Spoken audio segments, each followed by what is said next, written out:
Niklas Otatuotteelta moi!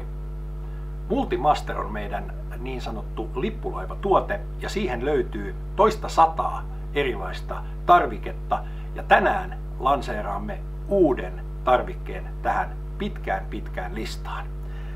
Sähkö- ja tietoliikenneasentajat huomio. Tämä on teille. Pyöröterä, jossa on integroitu syvyysrajoitin.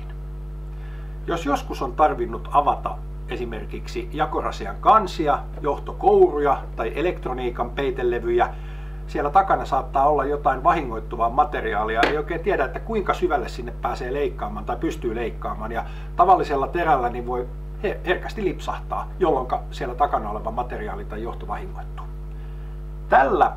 Tätä ei pääse tapahtumaan, koska tässä on tämmöinen integroitu reuna ja terä leikkaa maksimissaan 2,5 millin syvyyteen. Juuri riittävästi, että saat muovikannen auki. Testataanpa tähän johtokouruun, avataan se ja katsotaan, että miten hyvin tämä toimii käytännössä.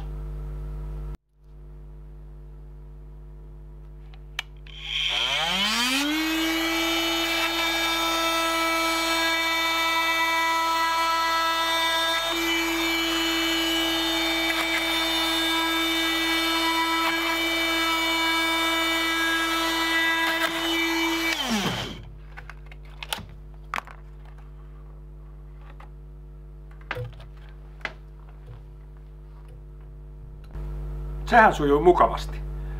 Tällä HSS bimetalliterällä voit leikata lasikuituja, muovilaatuja ja pehmeitä metallilaatuja. Kysy lisää meiltä tai jälleenmyyjältä. Ja työn iloa 1000 kiloa.